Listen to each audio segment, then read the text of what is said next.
दिल्लीतील कनॉट प्लेसमध्ये मोठी आग लागली आहे। गोपालदास इमारतीच्या 11व्या मजल्याला ही आग लागली आहे।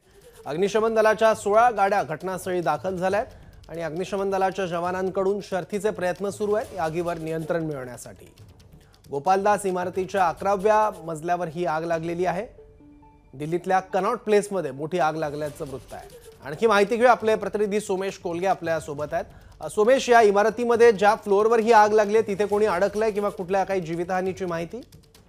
नाही, नक्कीच याविषयी अजूनपर्यंत कोणतीही सुदैवाने जीवितहानी झालेली नाहीये, पण आग अतिशय मोठी आहे, त्यामुळे संपूर्ण बिल्डिंग खाली केली गेलेली आहे। सगळ्या लोकांना बाहेर जाण्यासाठी सांगितलं गेलंय।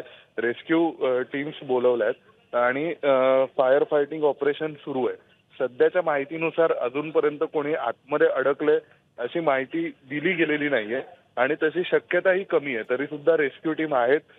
जर कदाचित आग वाढली किंवा जर आग आणखीन भडकली तर लोकांना वाचवण्यासाठी किंवा परिस्थिती आटोक्यात आणण्यासाठी रेस्क्यू टीम काम करतील असं दिसतंय। पण 1 वाजताच्या सुमारास ही आग लागली। आता जवळपास 40 ते 50 मिनिटं झाली आहेत। आतापर्यंत सगळे लोक सुरक्षित आहेत अशी माहिती आपल्याला मिळते। ठीक आहे सोमेश, धन्यवाद या माहितीबद्दल। तर गोपालदास इमारतीत बचाव कार्य सध्या सुरू आहे। इमारतीच्या आतला व्हिडिओ आपण दुसऱ्या विंडोमध्ये बघतोय। आगीची भीषणता, आगीची दाहकता त्यावरून लक्षात येते आहे। दिल्लीच्या कनॉट प्लेसमध्ये ही गोपालदास नावाची इमारत आहे, ज्याच्या 11व्या मजल्यावर आग लागलेली आहे आणि या आगीची आतली दृश्य दुसऱ्या विंडोमध्ये आपण बघतोय।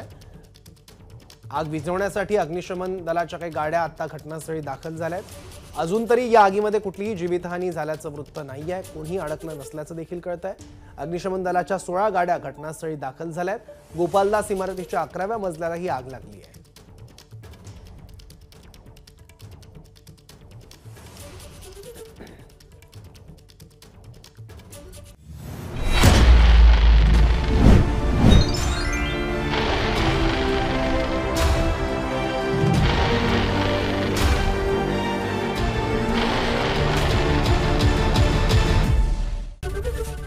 एबीपी माझा, उघडा डोळे बघा नीट।